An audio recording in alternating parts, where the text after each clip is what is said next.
तो भैया और सभी जन को राम राम। कैसे हैं आप सभी लोग? आशा करता हूँ सभी लोग ठीक होंगे। जैसा कि इस समय 9:40 हो चुका है और मैं अपने स्टेडियम ग्राउंड पहुँच चुका हूँ। जैसा कि आप पीछे देख रहे होंगे, ये एक वॉलीबॉल ट्रैक है मेरे जस्ट पीछे, जिस पर पानी भरा हुआ है और पूरा ग्राउंड ही पानी से भरा हुआ है। सो आज हम रनिंग को अवॉइड कर रहे हैं, लेकिन अपना वर्कआउट भी कंप्लीट करेंगे। दूसरी बात आपके मन में होगा कि मैं आज इतनी जल्दी ग्राउंड पर कैसे पहुंच गया। उसका भी कारण, जैसा कि कल बहुत ही तेज़ बारिश हुई। अभी तक की लगभग 7 से 8 सालों में मैंने नहीं देखा कि बीच में कभी ऐसी बारिश हुई है। लगभग जहाँ तक मुझे याद है 8 साल पहले ऐसी बारिश हुई थी जैसा कि कल हुई है। कोई भी सड़क खाली नहीं थी, हर सड़क पर पानी था।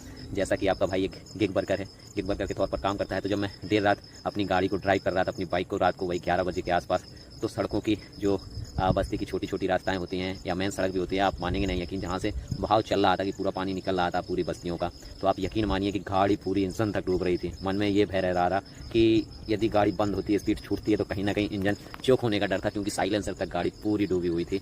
ऐसी परिस्थिति मैंने अभी तक नहीं देखी इस जर्नी में। जब से मैं कवर कर रहा हूँ अपनी मिनी ब्लॉग जर्नी या वर्कआउट जर्नी, मैंने कभी ऐसी सिचुएशन फेस नहीं की। हाँ, आज से 8 साल पहले जब मैं ये काम नहीं कर रहा था, सब कुछ छोड़े हुआ था, तब मैंने इस सिचुएशन को फेस किया था। लेकिन हालांकि देर रात तक उस समय मैं काम कोई करता नहीं था, तो ये मैंने महसूस नहीं किया था कि जो कल रात में हुआ।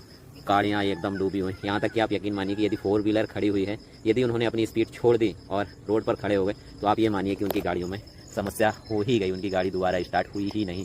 बहुत ही ज़्यादा समस्या रही। या फिर जिसकी बाइक बंद पड़ गई तो बस उसको घर तक फिर धक्का लगा करके ही ले जाना पड़ा। यह सिचुएशन केवल बारिश के कारण थी।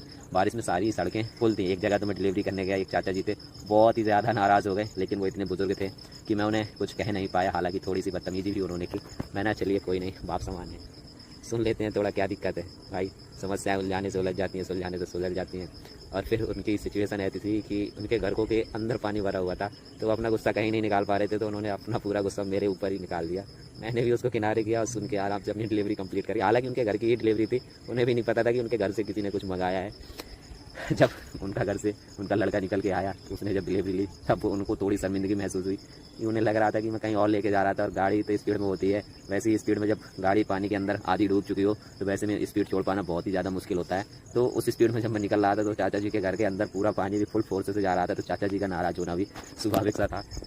सो हमने उस चीज़ को महसूस किया और उस मामले को वहीं पर शांत किया, आराम से निकल आए, ऑर्डर डिलीवर किया। उसके बाद ड्यूटी ऑफलाइन की और सीधा घर, क्योंकि बारिश इतनी तेज़ हो रही थी, सड़कों में दिखना भी बंद हो गया था। पानी की एक छोटी सी बूंद भी, आप ये समझिए कि जैसे कोई बहुत ज़ोर से आपके फेस पर कंकड़ मार रहा है, वैसा काम कर रही थी। तो फिर हमने तय किया, जब 11 बज चुका था, लास्ट डिलीवरी 11 बजे कंप्लीट की, तो बस एक ही ऑप्शन हमने चुना कि अब कोई डिलीवरी नहीं करेंगे, सीधा घर जाएंगे। सो 11:30 पे मैं घर पहुंचा।